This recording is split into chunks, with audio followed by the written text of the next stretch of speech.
안녕하세요. 네, 2주 만입니다. 그렇죠? 네.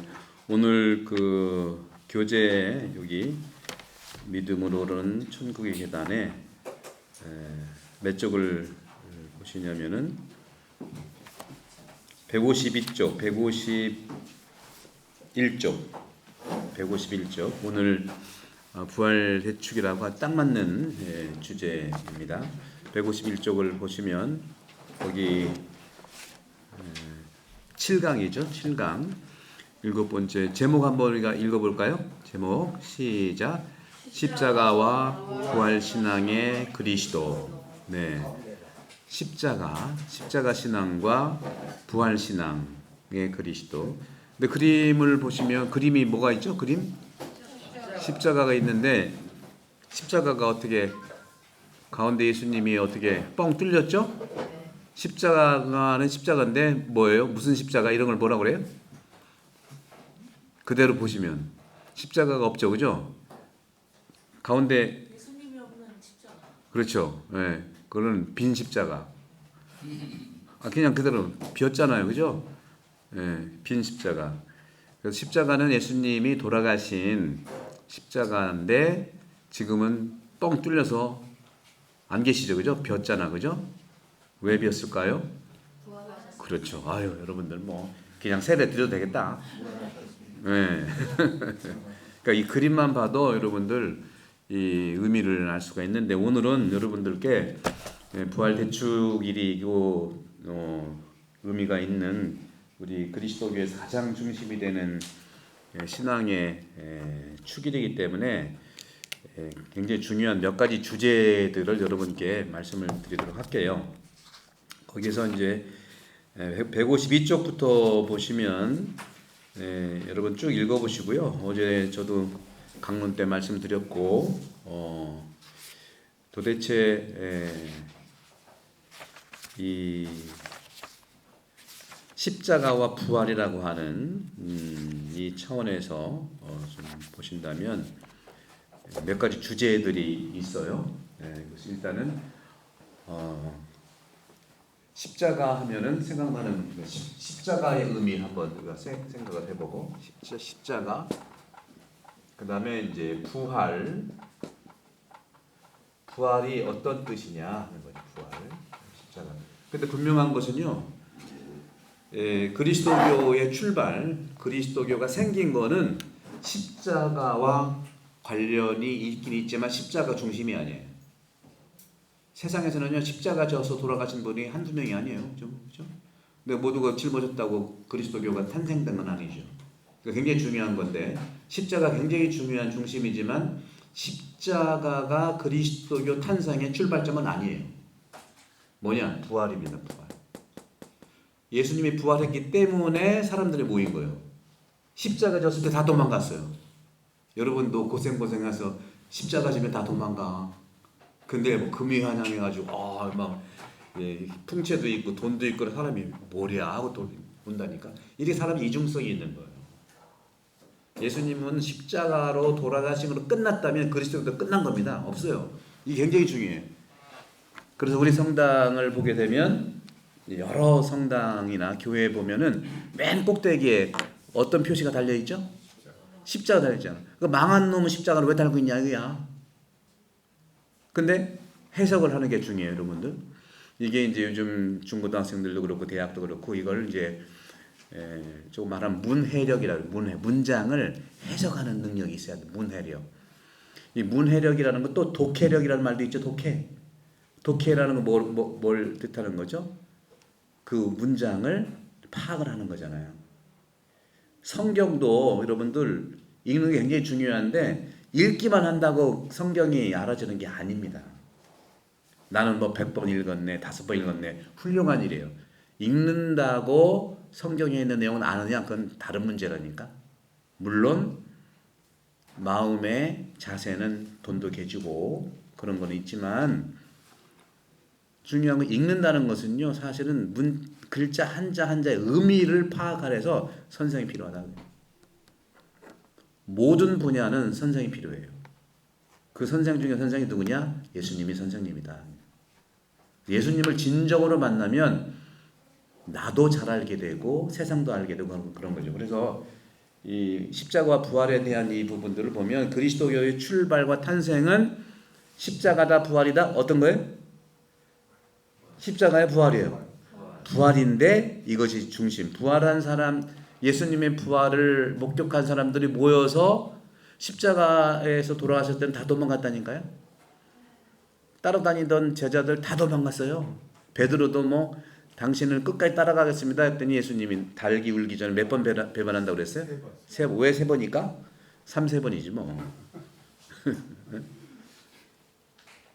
그거 보세요. 누구만 안 도망갔어? 십자가 밑에 있는 가장 사랑하는 요한, 그 다음에 어머니, 또 막달라 여자 마리아, 그분들은 혈연, 또 영적으로 또 섞인 가족인지라 그렇게 했는데 다 도망갔다니까요. 그래서 엠마오로 가는 제자들이 낙향해가지고, 아니 예수라는 작자가 와가지고 신통력도 부리고 여러 가지 이렇게 우리를 구해준다고 하고 메시아를 찾고 있는데, 그죠? 어저께 저거 미사 끝나고요.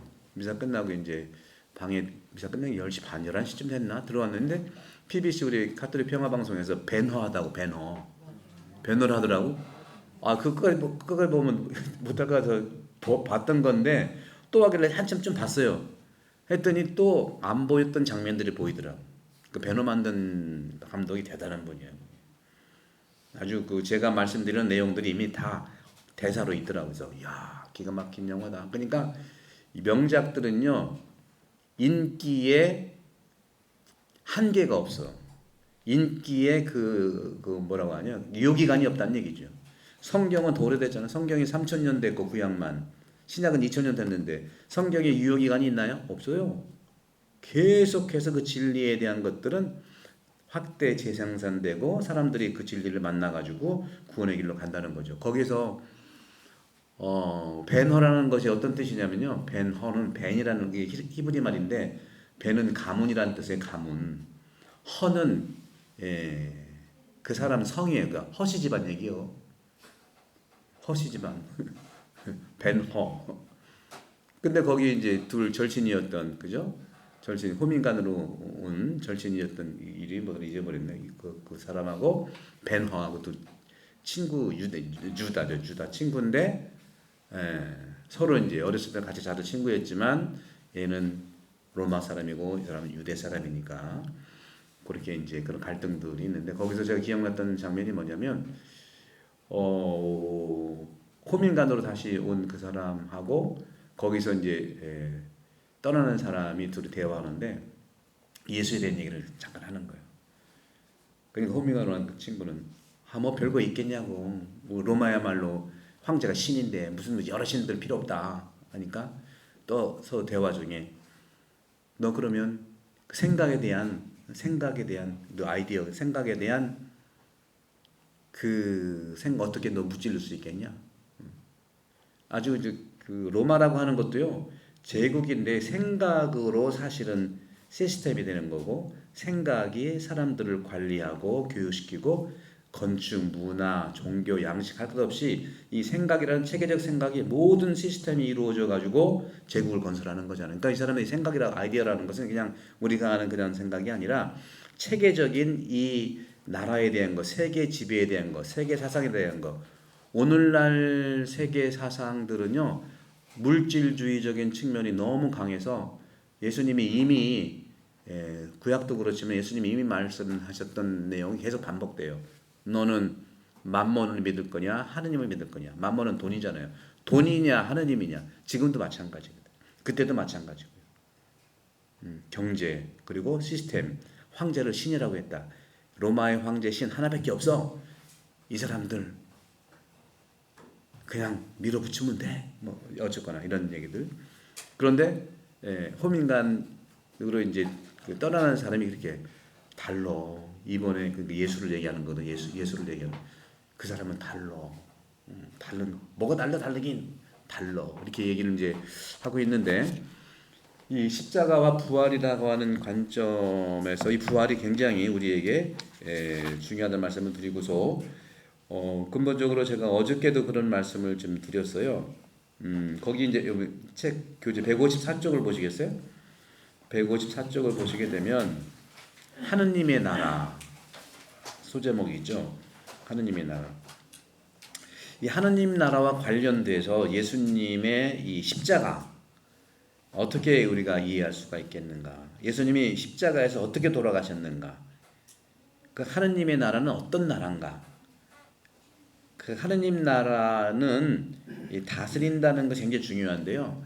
다스린다는 것은 같은 용어일지 몰라도 무력으로 다스린 나라가 아니에요.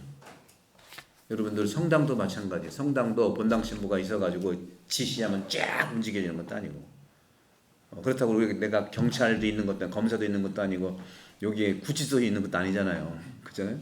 어떻게 해야 되느냐? 딱 한 가지입니다.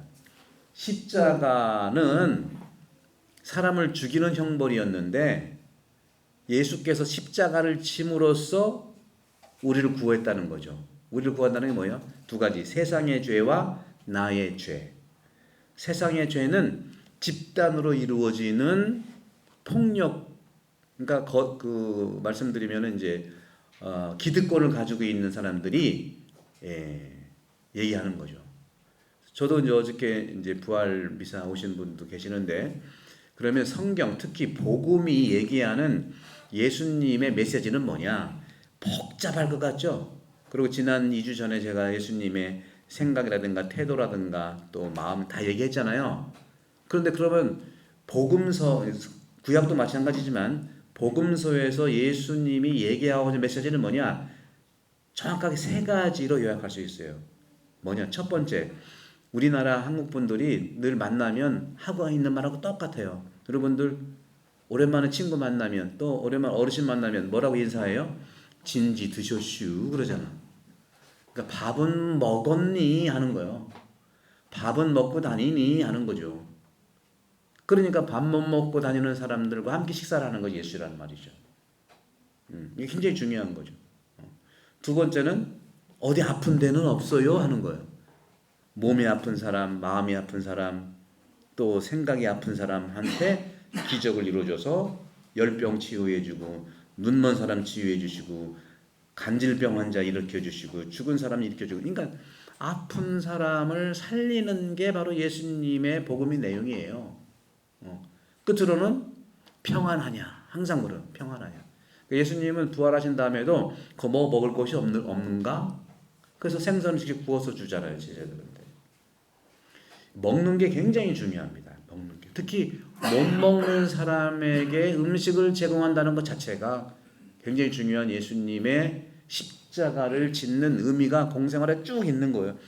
예수님은 딱 한 번 십자가 지금 끝난 게 아니고 십자가라고 하는 것은 똑같아요. 발 씻어주는 것도 마찬가지고 가장 내 몸에서 고생스러운 부분을 씻어주는 거 더러워서가 아니에요.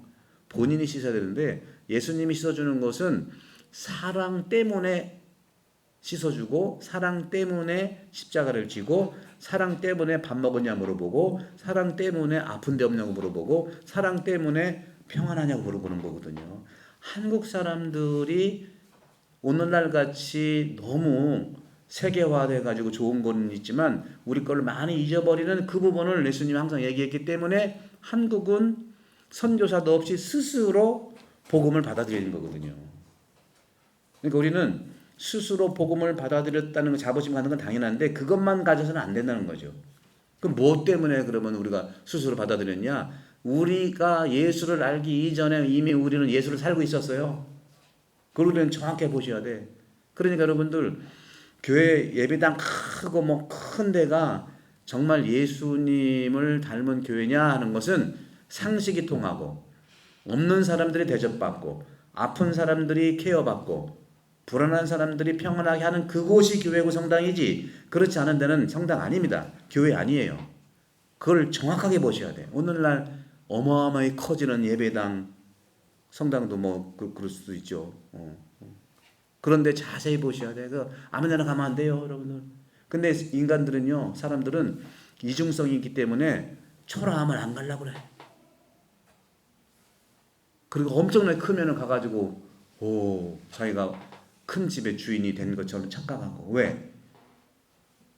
그것이 예수를 닮았냐 안 닮았냐가 굉장히 중요한 부분이라는 말씀드립니다. 그래서 먹는 문제, 아픈 문제, 평안한 문제를 완성하신 게 부활이에요. 이게. 제가 어제 말씀드렸죠. 십자가를 지는 모든 행동들은요, 그렇죠? 십자가를 지는 모든 행동들은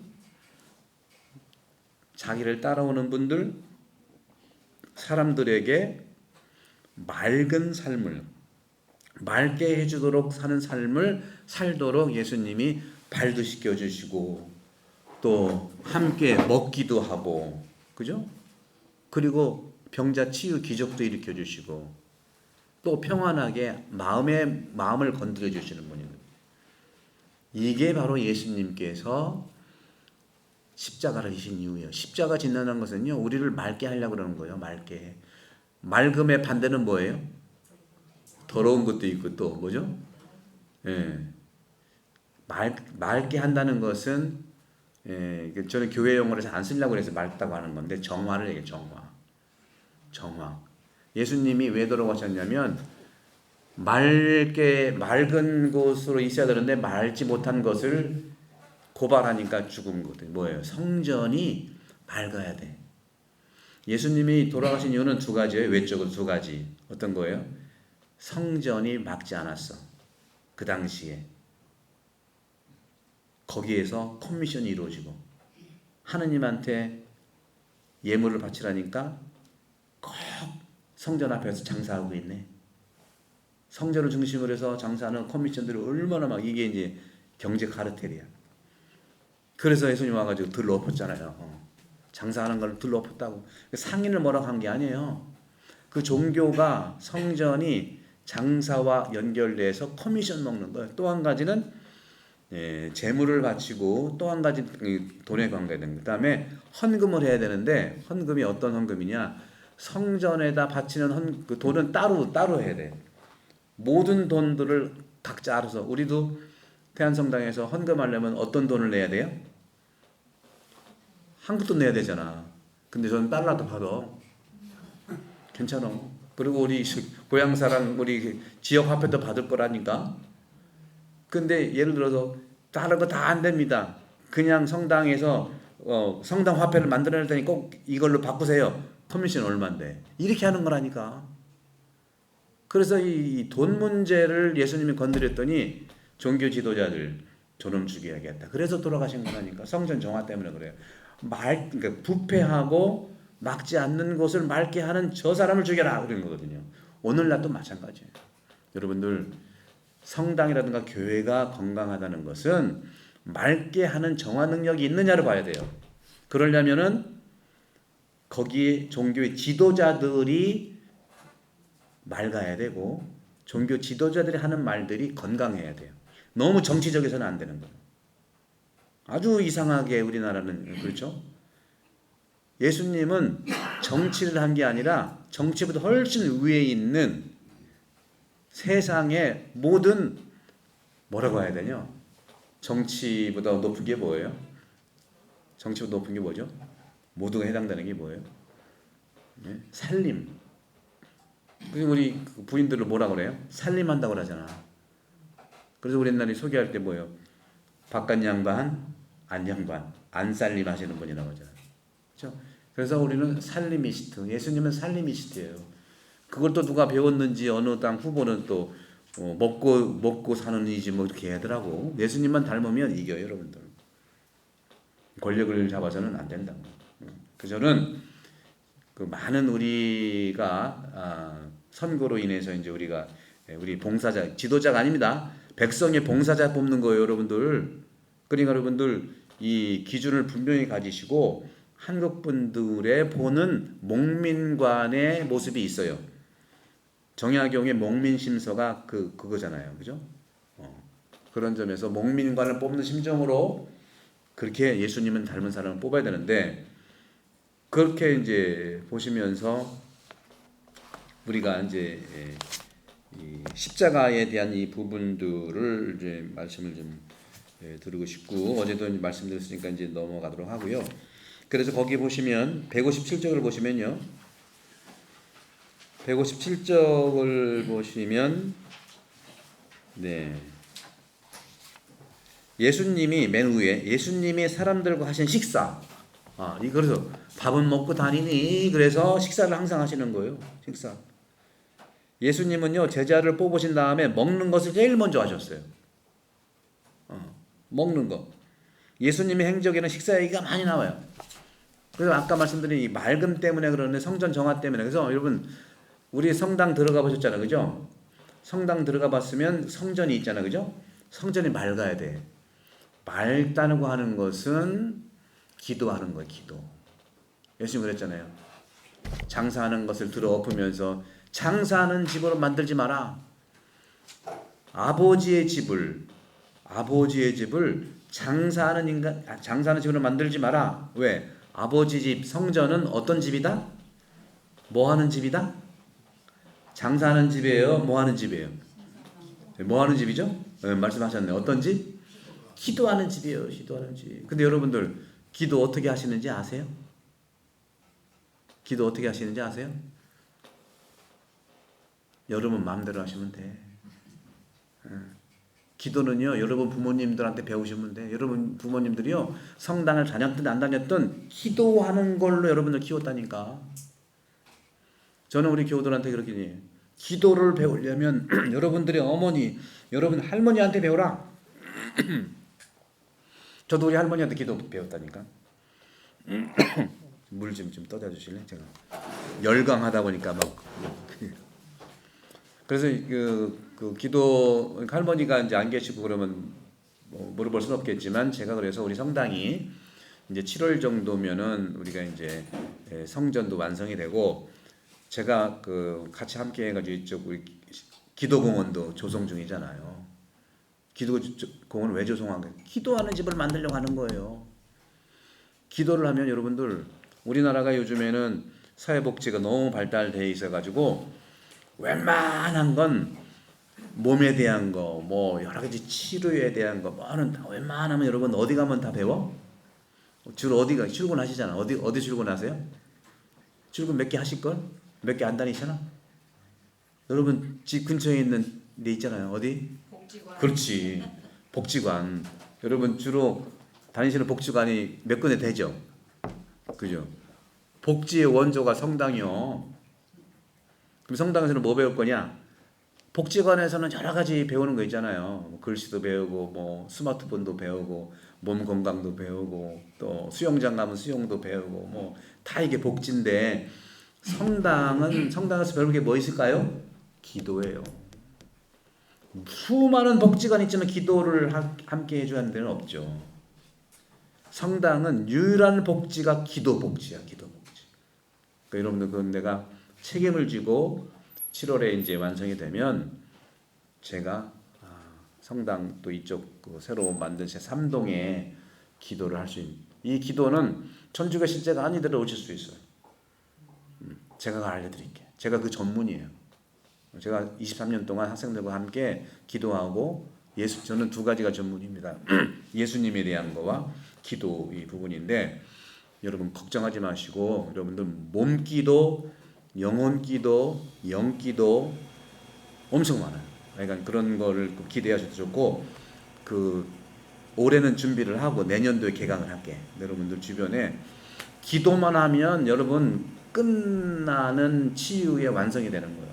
완성. 여러분들 어디가 아픈데 병원 가면 정상이야. 수치가 안 나온대. 뭐 괜찮대. 근데 아프잖아. 기도하면 돼. 그거는 말씀드리도록 할 테니까 이렇게 하시고. 그래서 거기 나와 있는 대로요. 거기 157쪽에 보시면 세례자 요한은 먹지 않았어요. 먹지 않는 재미로 살면서 예수님은 먹는 재미로 살았다. 그래서 예수님은 모든 사람들과 식사하셨고 먹는 자리를 좋아하는 우리도 예수님을 닮았지만 예수님의 식사 자리와 구별됩니다. 우리가 우리끼리만 먹는다면 그것도 좋은 거예요. 우리끼리 먹는 거 중요하다. 근데 우리끼리만 먹는다면 예수님을 닮은 건 아니다. 예수님은요 제자들하고만 먹는 게 아니에요. 온 세상 사람들이 안 먹어주는 사람하고 먹었다 이거야. 아무도 안 먹어주는 사람, 창녀하고 죄인인 세리하고도 심지어 예수님은요 먹는 데는 다 갔어요. 바리사이하고도 먹는 데는 갔어. 그러니까 잘 보세요, 여러분들. 성당은요 두 개예요. 이 두 개가 빠지면 교회도 마찬가지예요. 두 개가 빠지면 성당과 성전이 아닙니다. 하나는 성전은 기도의 집이죠, 그죠? 또 성당 안에 가보면 또 뭐가 중심으로 있어요, 여러분들 잘 보시면 지난주에 우리 요셉님이 말씀하셨지. 성당 안에 들어가면 성전은 기도의 집이고 또 가만히 보니까 중심이 되는 데가 뭐가 있어요? 뭐가 있어요? 어떤 것이 있을까? 뭐 하는 거? 너무 많이 하셔. 이름도 그냥 쉽게 집에서 하는 것처럼 집에 뭐가 있어? 식탁 있잖아, 식탁. 밥상머리라고 하는 밥상이 있잖아요. 밥상이 뭐예요? 말이 좋아서 제대지. 제대. 그게 식탁이에요. 성전은요 두 개예요. 기도하고 두 번째는 나눠 먹는 거예요. 이거 두 개 빠지면 성당과 예배당 아닙니다, 여러분. 이 두 개만 꼭 기억하세요. 그런 점에서 여러분들은 이 식탁은 먹는 데예요. 먹는 데. 그래서 요 두 개가 건강해야 돼요. 건강이 됩니다. 그래서 제가 말씀드렸던 밥은 먹고 다니니 하는 나눔의 신비, 또 아픈 데는 없어요 하는 거 기도. 그러니까 아파서 기도하는 게 아니라 기도하면 난다 이 얘기입니다. 기도. 그랬잖아요. 제자들이 예수님, 저희들은 예수님의 이름으로도 이렇게 마귀들을 쫓아내려고, 이게 정신병이거든요. 마음의 병. 이렇게 그 마귀를 쫓아내고 하려고 하는데 잘 안 돼요. 왜 그래요? 기도하면 된다. 제 말이 아니에요. 그런 말. 기도를 예수님께서 알려주신 것뿐만 아니라 초대교회 때부터 2000년 동안 해온 기도가 있어요. 그거를 이제 기대하시라. 내년 하면서 말씀드릴게요. 자, 그래서 157쪽에 중간에 예수님은 제자들과도 식사를 많이 하셨지만 특별히 누구랑? 소외받은 사람들과 식사를 하셨고, 아까 말씀드린 기득권자들에 의해서 죄인 취급받은 사람들, 그리고 세상 사람들이 함께 먹지 않으려는 사람과도 함께 식사하셨다. 성당에 그런 거예요. 그러니까 안 믿는 사람도 와서 성당에 올 수 있는 겁니다. 같이 나눠야 되니까. 그래서 천주교회에서 주로 많이 하는 데가 요즘에는 복지관이 많이 하더라고. 무료 식사, 그죠? 복지관, 그죠? 3,500원 내야 되죠. 예. 성당은 1,000원만 내면 돼 그냥. 천주교니까 1,000원 내는, 농담이고요.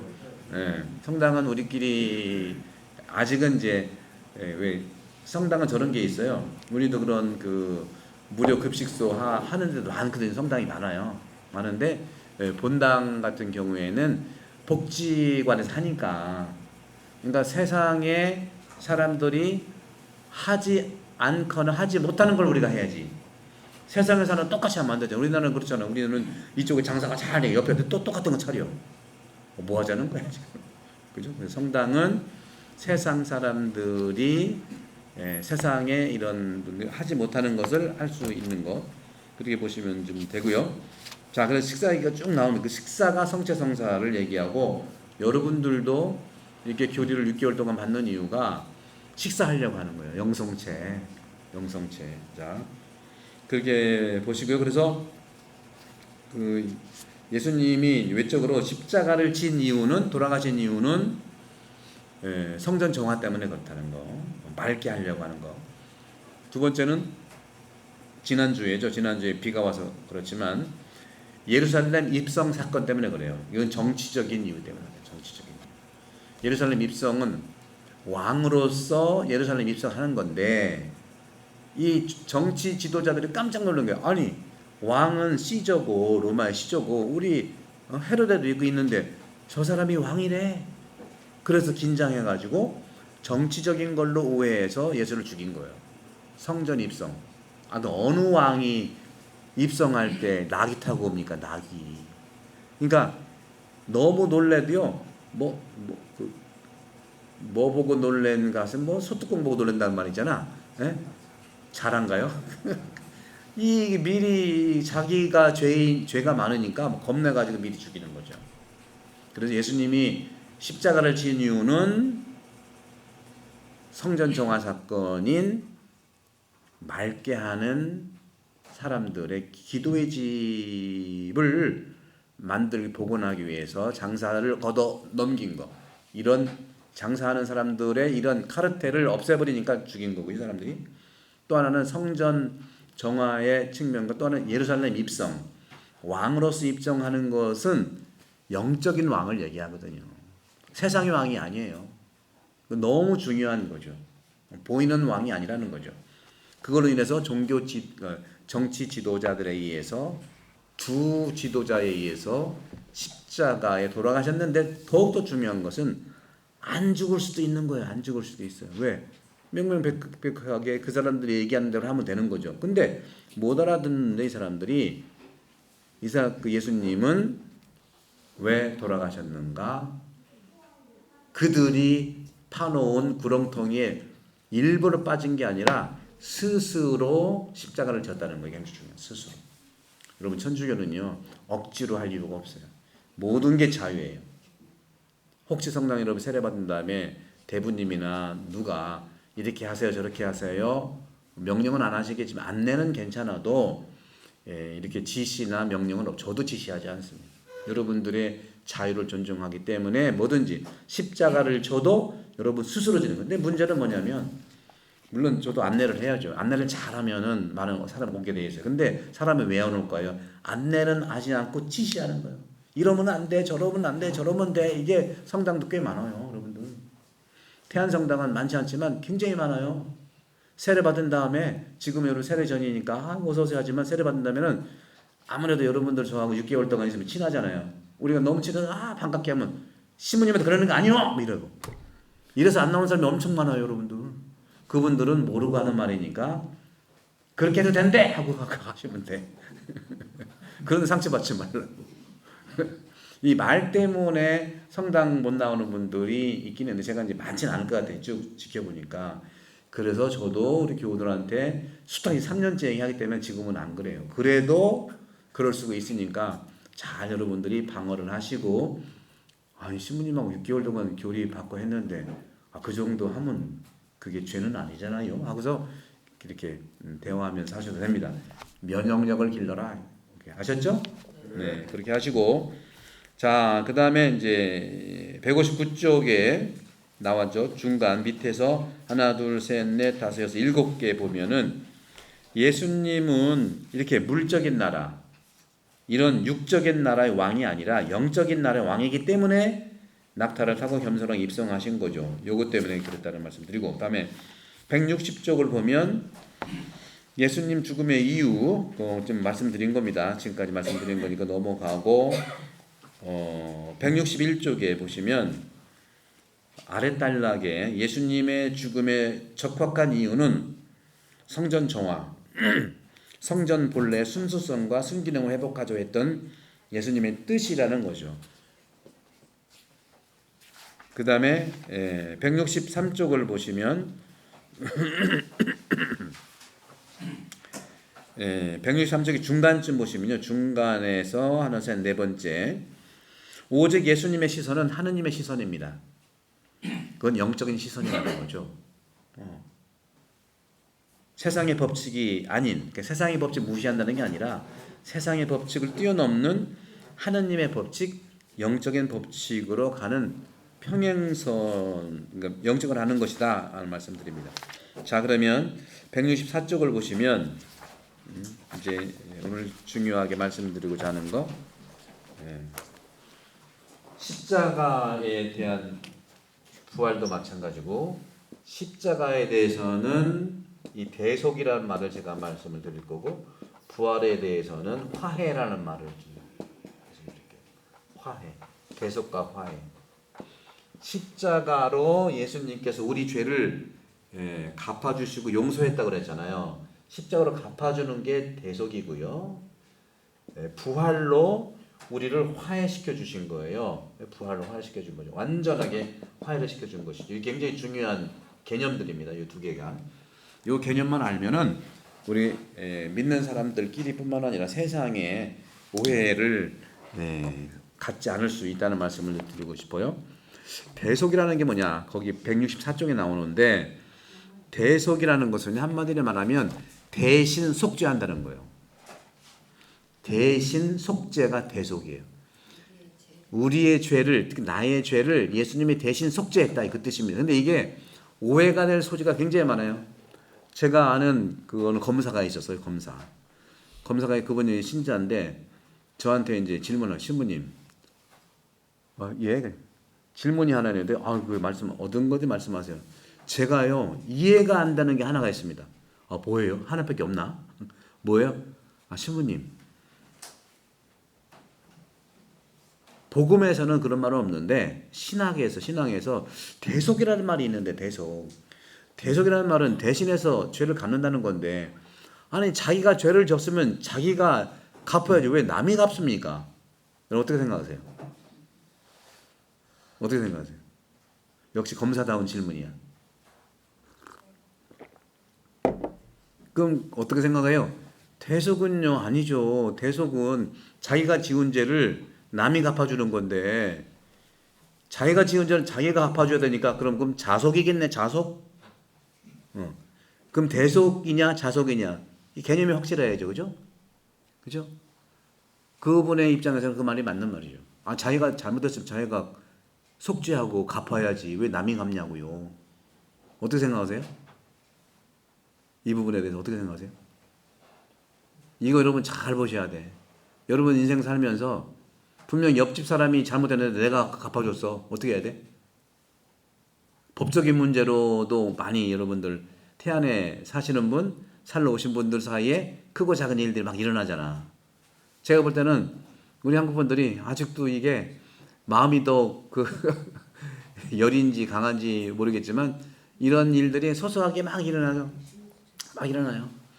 딱 오자마자 경계 측량을 확실하게 해야 되는데, 알아서 하겠지. 뭐 옆집 사람까지 뭐 한디야. 근데 문제가 생기면 정확하게 해야 된다고.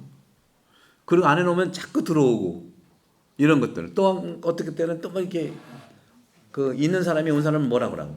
이게 누구 하나의 일방적이 아니라 있던 사람이 뭐라는 분도 있고 온 사람이 뭐라고 하는 사람이 있다니까. 이게 거기에서 분쟁들이 엄청 일어나. 그래서 그냥 가는 분도 있어요. 너무 속상한 거예요 이게.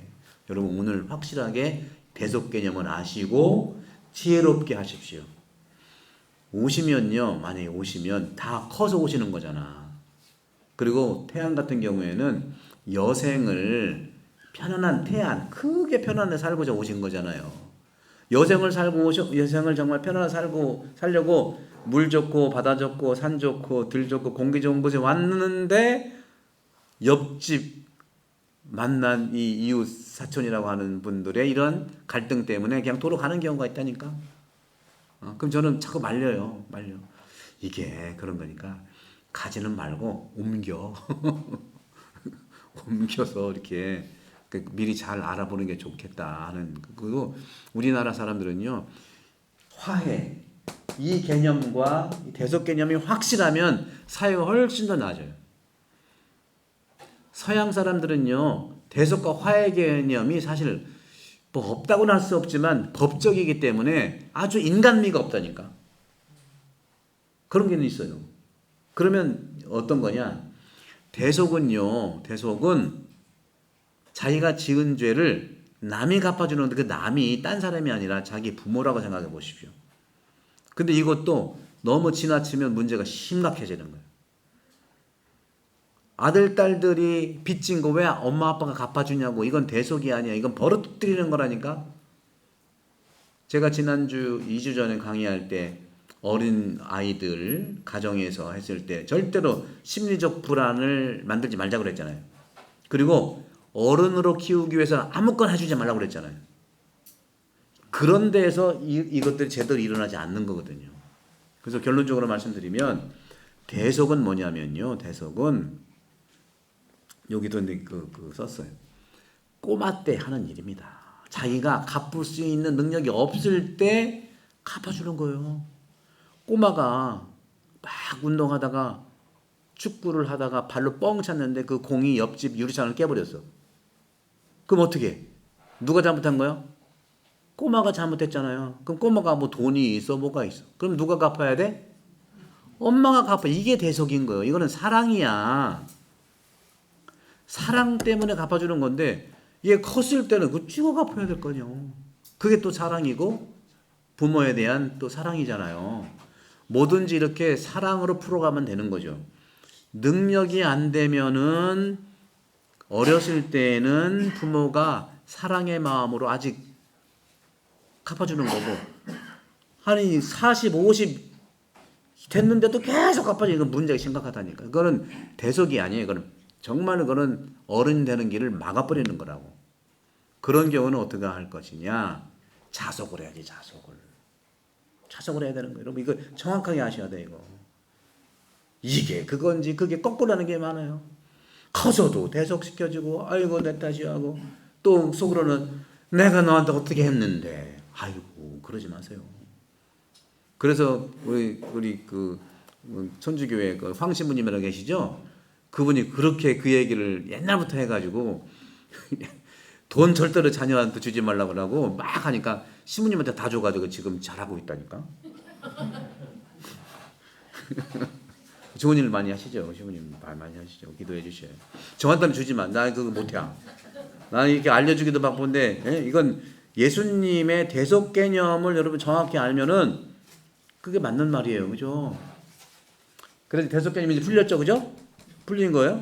풀린 거. 그러니까 이거를 잘 본 게 뭐냐면은 여러분들 몇 번이에요? 2749 2749 자동차 가지고 계신 분 빼달라고 하시. 그래서 어디를 보시냐면은 여기 그거 얘기를 쭉 하셨습니다. 그래서 165쪽을 보시면 이것은 말씀드린 이것은 그러니까 그렇죠. 165쪽에 위에서 세 번째 줄 하느님께서 우리를 위해 저 주님 아들을 예수님 하느님의 아들인 예수님께서 우리를 위해 돌아가신 것이 대속이에요. 그죠? 대속. 우리는 그런 점에서 영적으로 어린이지. 영적으로 어린이기 때문에 예수님이 우리를 위해서 돌아가신 거예요. 키에르케고르라고 하는 이 철학자가 있는데 그 책에 어떤 말이 있냐면 하늘나라에 갔는데요. 그러니까 이제 심판을 받으러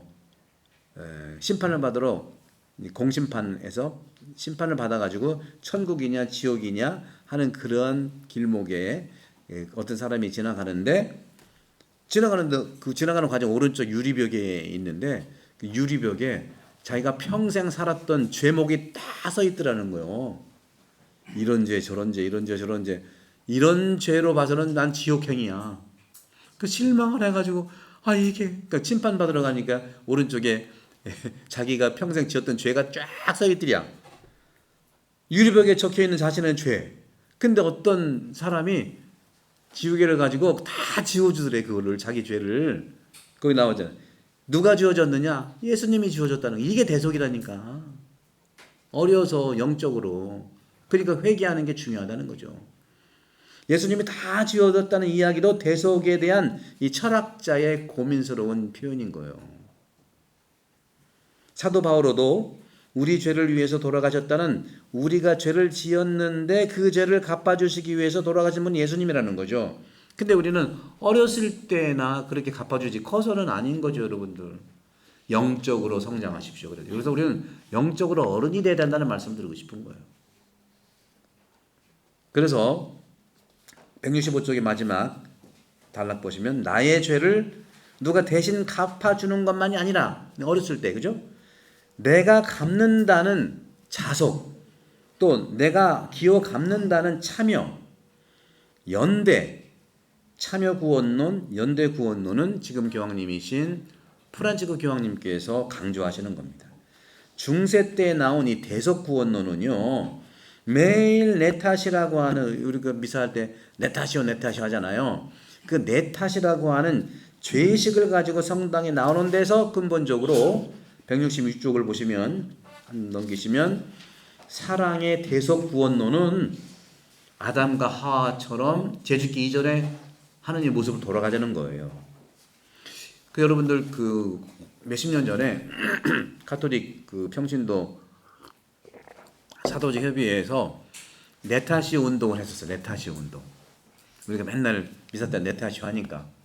근데 문제는 참 좋은 운동인데 네타시오 그 스티커를 만들어 가지고 차에다 붙이고 다녔어요. 보셨죠? 그거 차 어디에 붙어 있던가요? 그게 문제인 거야. 자기가 봐야지 왜 남이 보게 해. 이게 굉장히 중요한 겁니다. 마찬가지. 여러분도 이 내 탓이요를 내가 해야지 나가면 네 탓이라고 한다니까. 그 똑같은 거예요.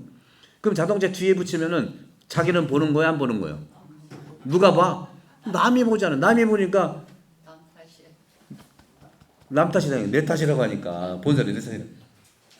그래서 그때도 좀 재밌게 하려고 내 탓이요 운동 좋은 건데 그 앞에다 내가 봐라. 그리고 여러분들 미사 때 내 탓이요 하는 것은요. 여러분 죄의식을 가져가 여러분 막 여러분을 함부로 탓하거나 하라는 게 아니라 나를 들여다보자 하는 소리예요. 내가 내 탓이라고 하는 건 얼마나 건강한 거예요. 그렇죠? 근데 남 보고 네 탓이라면 얼마나 기분 나빠. 그런 점에서 말씀을 좀 드리고 싶은 거고요.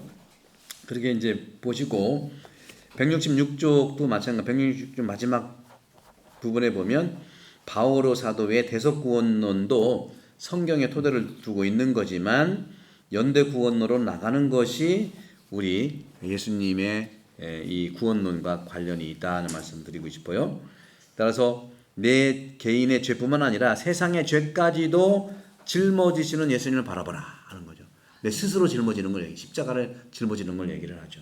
그래서 나도 구원돼야 되지만 세상도 구원돼야 하는 거예요. 하나님의 시선으로 발전하는 구원관이 되어야 된다는 말씀을 좀 드리고 싶은 겁니다. 그래서 이 부분에서 우리가 성당에 나올 때도 그렇고요. 또 성당 그런 경향이 있어요. 좀 조용히 혼자 신앙생활하고 싶은 분들이 성당에 주로 많이 나와요. 그런데 혼자 하는 것을 존중받아야 되지만 성경도 혼자 읽고 또 봉사 같은 것보다는 자기가 혼자 개인적으로 이제 뒤에서 하는 거 참 좋은 일이지만 요즘 세상도 그렇지만요. 혼밥도 먹고 오늘날 우리가 태아는 그래도 시골이고 정서가 있기 때문에 괜찮은데 대도시가 함께 모이는 살지만 다 섬같이 살고 있어. 섬같이. 몰라 옆에서 무슨 일이 일어나는지. 성경도요. 혼자 있는 거 안 읽는 것보다 낫지만 함께 있는 것이 훨씬 축복입니다. 함께 읽는 거. 그래서 여러분들 세례 받은 다음에 여러분 8월 초에 세례 받으시잖아요. 받은 다음에 우리 성당에 있는 말씀학교에 들어가셔서 한 서너 명이서 같이 일주일에 한 번씩 성경 읽고 서로 대화하는 거 하시면 여러분 대박이에요. 이건 제가 진정으로 말씀드립니다. 6개월 동안 이렇게 교리받는 건 너무 반가운 일이고 여러분의 인생관을 방향을 잡아주는 일이지만 이거는 내 강의니까 여러분 거를 만들려면 스스로 한 3년만 그렇게 해보셔. 여러분 인생 대박이야. 그리고 옛날 같으면 60은 정말 끝장이었지만 60보다 또 60을 또 사는 시대가 돼버렸잖아요. 그 남은 시대 뭐 할 거예요, 그죠?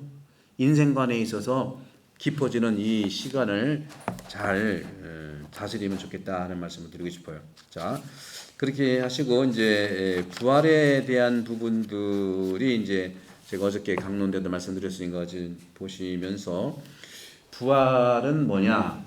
부활이라고 하는 것은 말씀드린 대로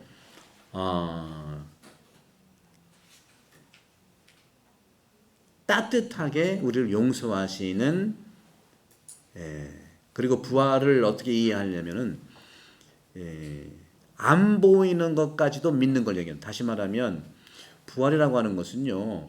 우리가 참으로 우리가 인생 삶 어려운 게 뭐냐면 보이는 것만 믿고 사는 분들은 참 불행한 사람이에요. 근데 더 불행한 사람은요. 정확하게 본 것도 안 믿었던. 요게 이제 문제입니다. 부활은 뭐냐면은요.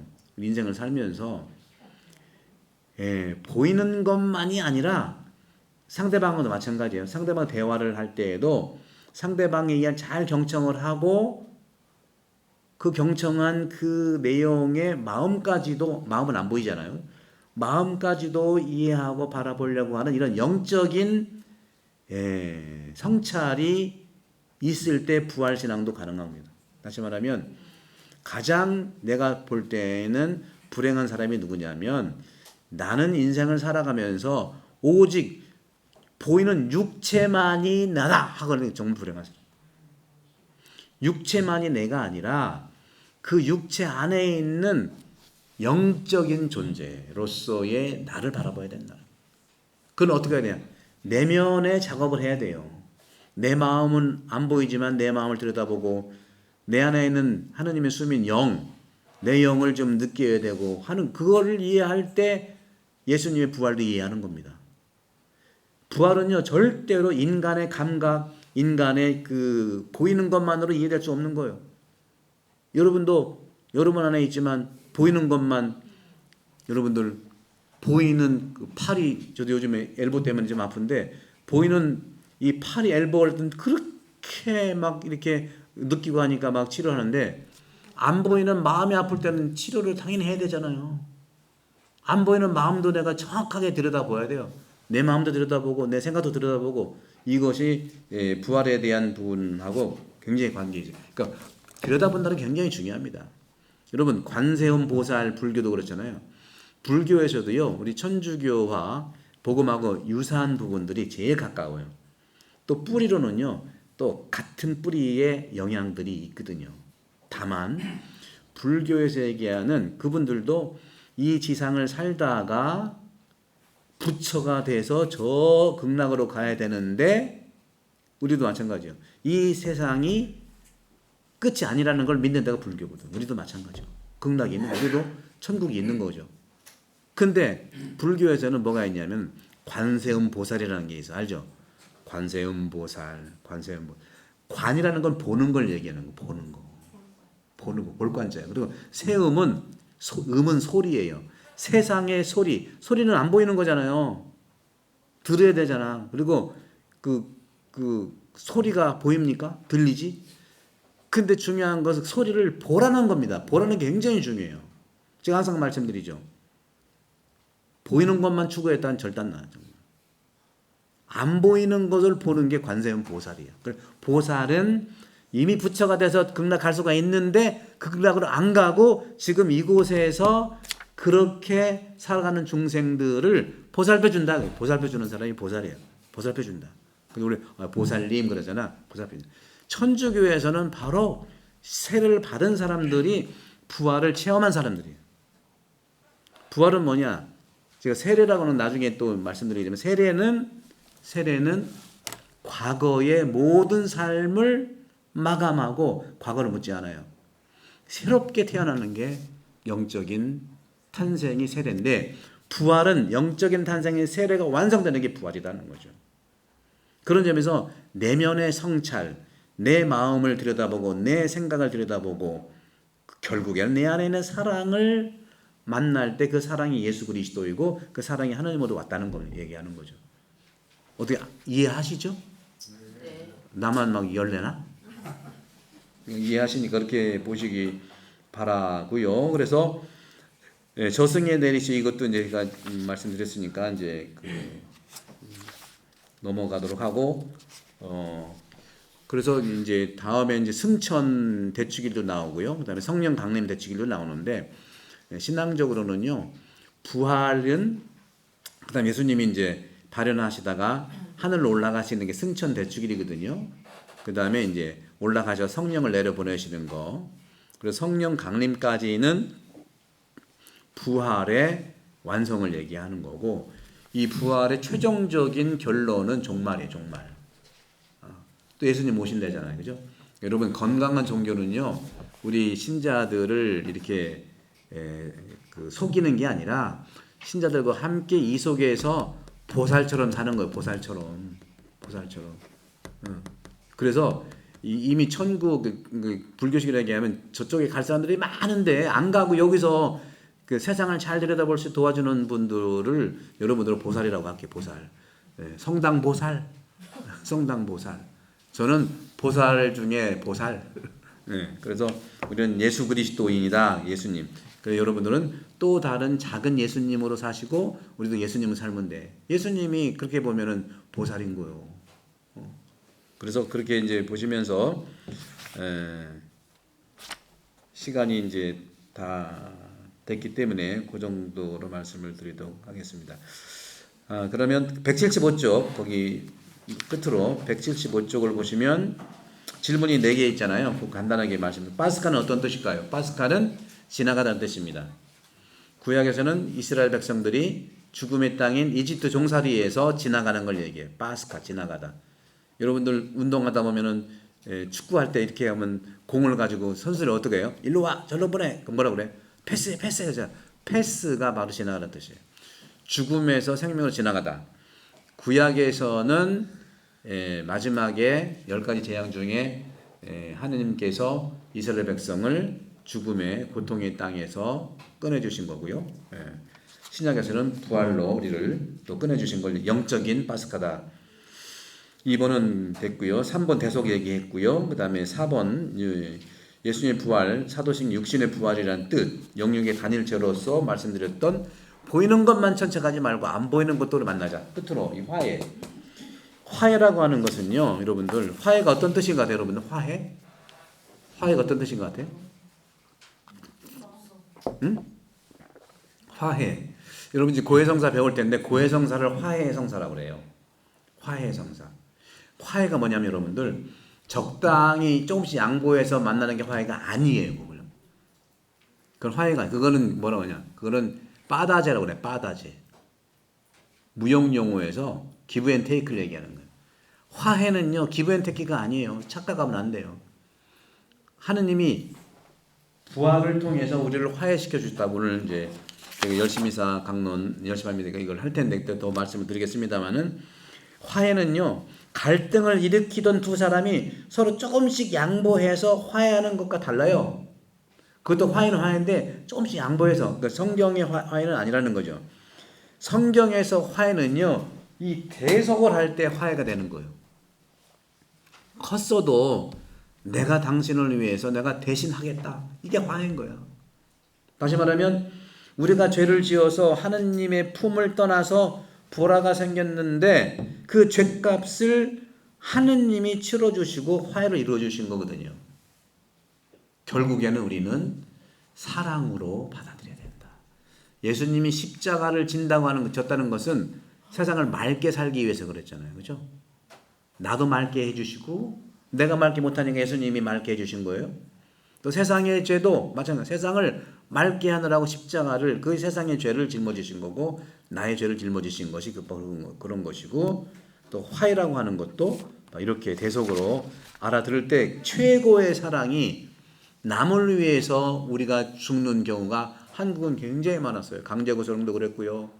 또 이순신 장군도 그랬고요. 내 아이 죽음을 알리지 말라고 그랬잖아요. 이런 일들이 대속적 사랑이 얼마나 많다고요. 여러분들도 자녀를 위해서 끝없이 대속적 사랑을 살았잖아요. 어떻게? 그게 이제 요즘 같아서 이게 문제가 된 게 뭐냐면 나이 들 때까지 도와주면 얼마나 좋아. 근데 글로벌화가 돼가지고 서양의 시스템이 들어오면서 제가 서양 시스템을 나쁘게 보는 게 아닙니다. 서양 시스템은 우리의 시스템과 전혀 달라요. 서양은 신용이에요. 신용은 뭘 뜻하는? 크레딧 카드는 뭘 얘기합니까? 우리나라의 신용은 뭐예요, 여러분들?